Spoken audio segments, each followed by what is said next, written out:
Where does your confidence come from? Have you felt very confident lately?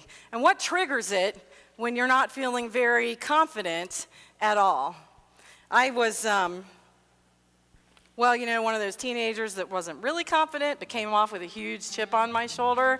I was cocky, I was sort of arrogant, and I really didn't feel like I needed to be in class ever. So I would just...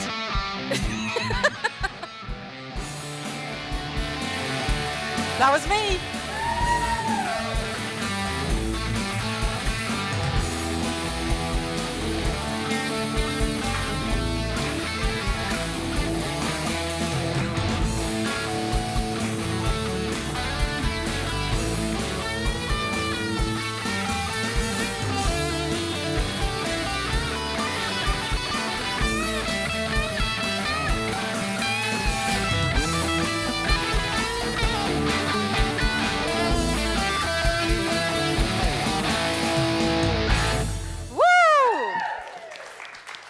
Not have the most fantastic band in the world. Yeah, so that was me. Just rocking it out. I had blue jeans that had like band names all over them. Are any of you in this era with me at all? I had torn up jeans and I wore bandanas and I just I was doing my thing and I knew everything there was to know, right? So what I did was I skipped a lot of school, because I didn't really need it, because I knew everything there was to know and I had better things to do.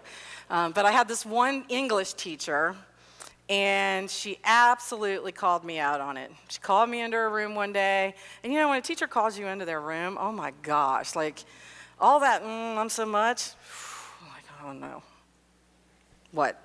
And she says to me basically, I'm not going to let you do this. Like, you need to be here in this class. And she kind of laid it out for me. Here's the rules, and you need to follow them. And then she said, because if you do, I know you'll do all right. And so the story is one of confidence. She called me out. She held me to the rules. There was no way in the world she was going to let me get away with anything.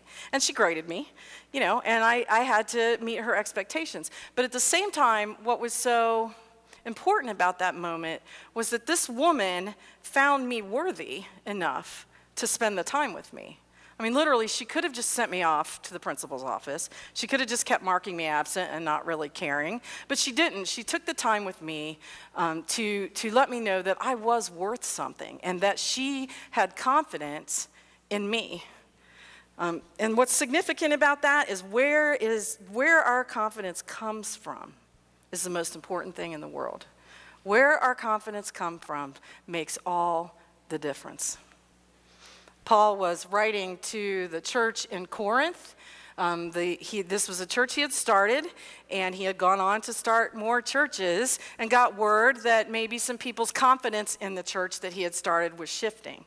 So as the church was growing, some folks were kind of catching, I might be able to make some money off this deal.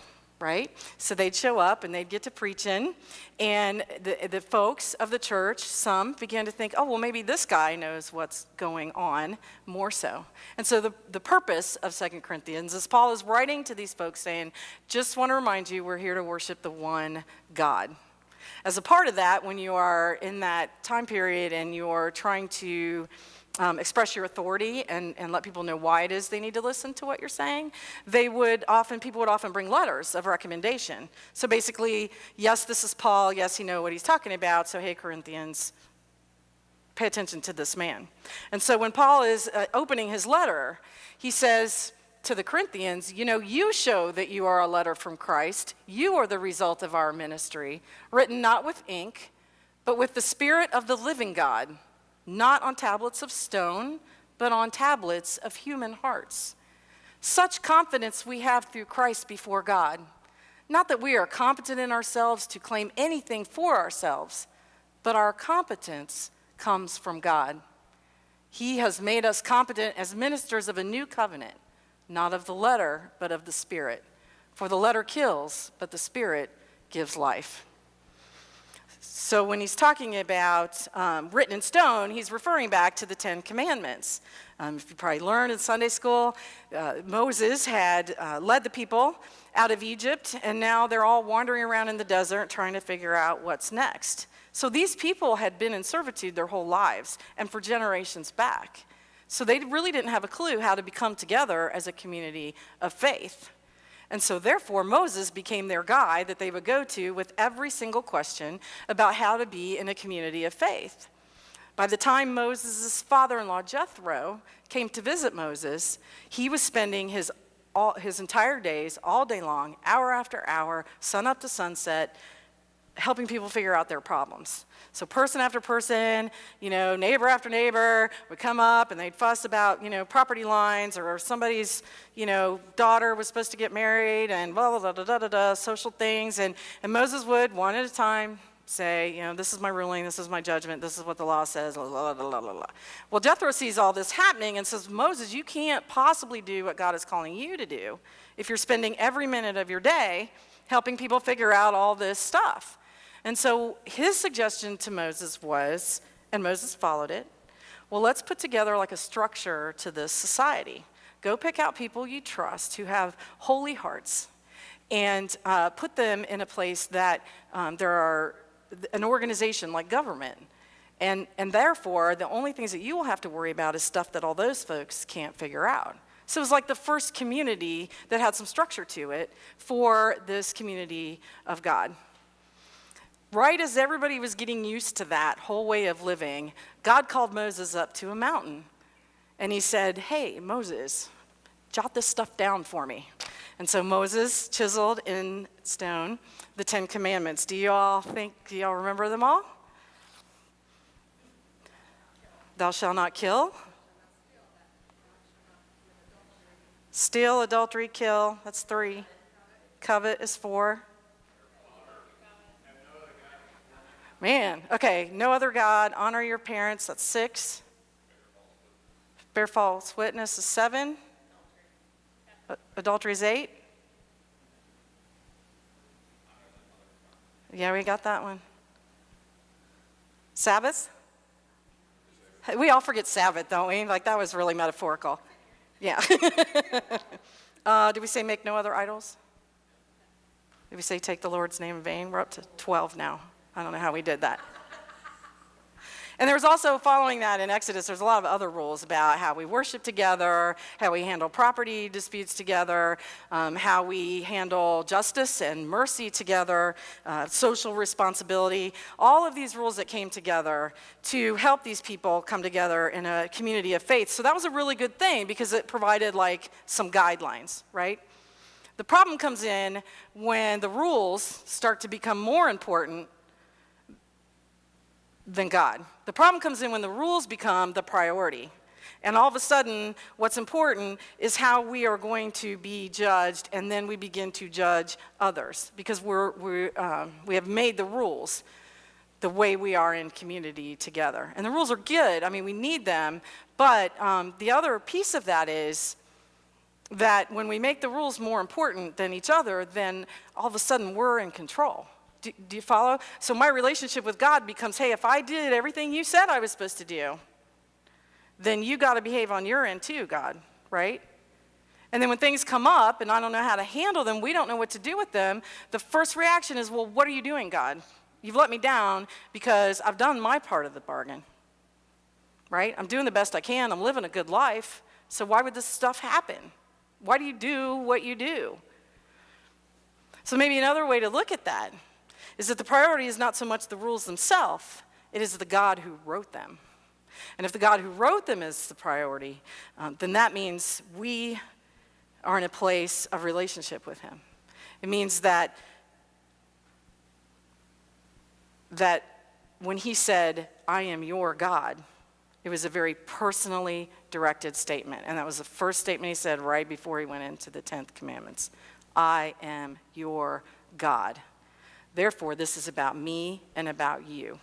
And yeah, you need this boundary because I'm inviting you into this holy space in which to live. And this is about how to develop a heart for a life of faith in action. It's a very personal thing. I want to share a video with you guys. Do you ever watch the show The X Factor?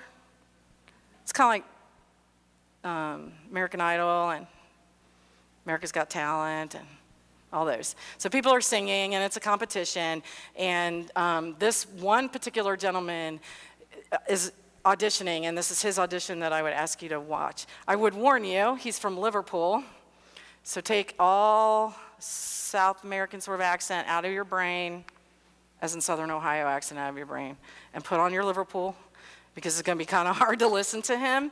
But as you are watching the video, I want to invite you to consider, from where does he get his confidence? Hiya. You alright? Are you shaking? I'm really nervous, yeah. Sorry. It's alright. I'm Christopher Maloney. I'm 34 and I'm from Liverpool and I'm a customer service advisor. This X Factor is like the biggest thing that I've ever done. You alright? I've never applied for anything like this before. It's took me 5 years to actually build up the courage to application form, fill it out, put it in an envelope, and ripped it up. Why? Every year. Really knocked me confidence. You know, they've discouraged me from applying. In my head, I just think I'm not good enough, and that's what stopped me from doing it. Just nervous, just dead nervous. I can see it in you. You've got to relax now, because we all believe in you. Me and my nana died dead close. My granddad died and then I moved in with her to look after her. My nan's the only person that's believed in me singing. I love hearing Christopher sing all the time. I am 100% behind him. Who is your biggest fan? Who supports you? Me nan? Yeah, she's here tonight. She's in the bar. She's here? Yeah. Take it away.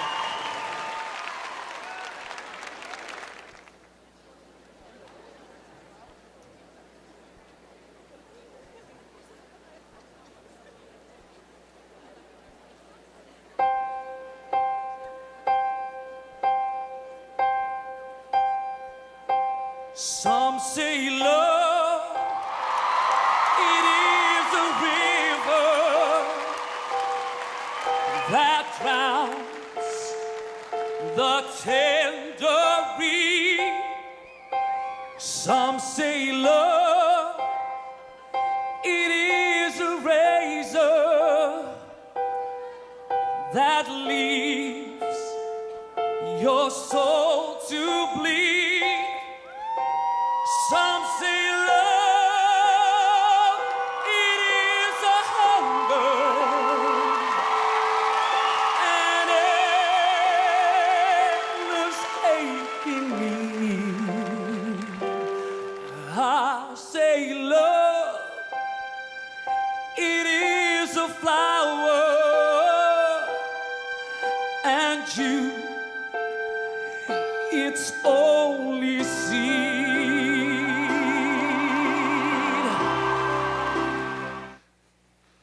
It goes on, in the end, he's just totally jamming and everybody's screaming and yelling, and it's just really beautiful. It gives me chills, and that song will stay in your head for like 2 weeks, just fair warning. But who was the hero? From where did he get his confidence? I'd say from Grandma, from Nan. I mean, she was right there with him every minute of the way. She deeply cared about what those judges were going to say, didn't she? But she cared because of what it was going to do for him. She cared because of how it was going to affect him. She cared because of how it would help him to grow. And because she believed in him, she knew he was so good. She wanted him to understand that from them. I mean, it just blows me away that might be, that's the love that God has for us. I mean, Nan, she's like God, right? He wants us to know the joy of the holy space that he's creating for us through those rules. He wants us to know that we are his, that it is a very personal relationship. When I say to my child, I know you can do this, sometimes that's the only thing that they've got. Did you ever hear the story of, it was a girl that was auditioning for something, and her mom gave her 2 cards, like 2 sealed greeting cards, and said, if you make your audition, open this one, and if you don't, open that one. So the girl sang it, she made the audition, so she was all excited, so she opened the card from, that said, if you get it, open this one, and she did, and it said, I am so proud of you, I love you, Mom. So just out of curiosity, she went and opened the other one just in case she lost, and she opened it up and it said, I am so proud of you. I love you, Mom. It's very, very personal. God has confidence in us. And out of that personal confidence, what in the world could we not do? Jesus kind of broke it down a different way for us. The Pharisees, one of the Pharisees, an expert in the law, said, hey, teacher, which is the greatest commandment in the law? And Jesus replied, love the Lord your God with all your heart and with all your soul and with all your mind. This is the first and the greatest commandment. And the second is like it. Love your neighbor as yourself. All the law and the prophets hang on these 2 commandments.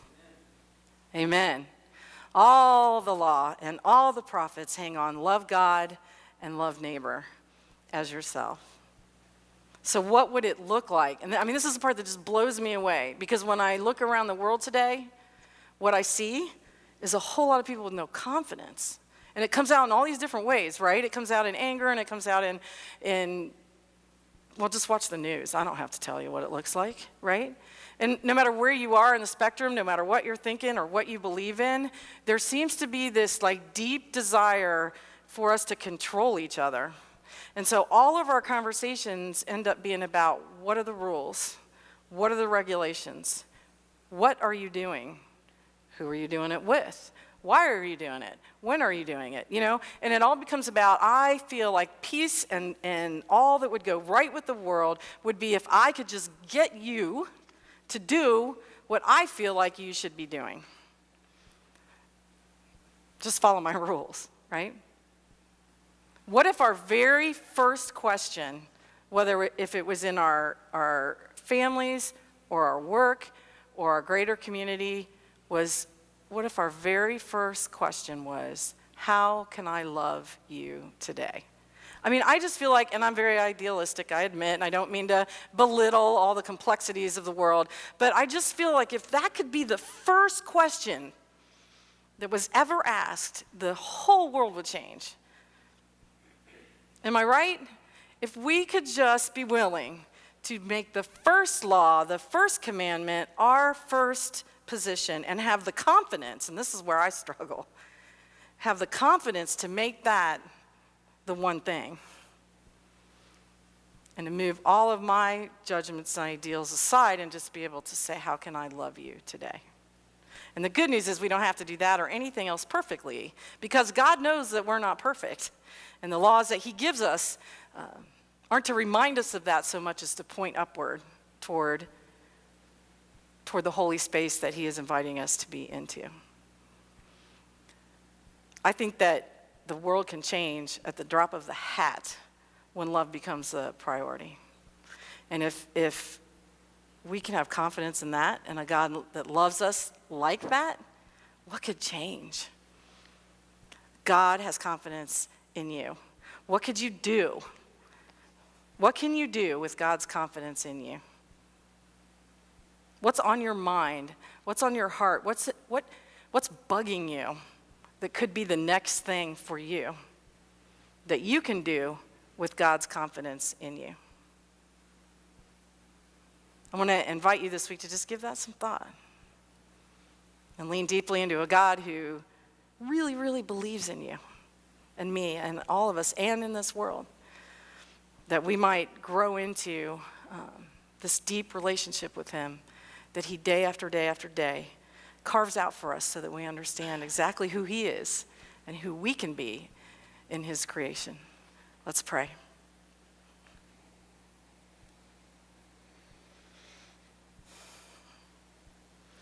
Gracious God, in all of your world, you have landed us here in this space, in this community, surrounded by these people, family and friends.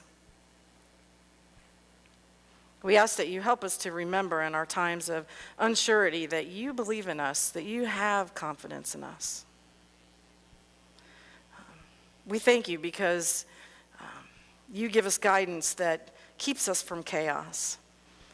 Remind us that you are always and constantly bringing us back to what you want your creation to be.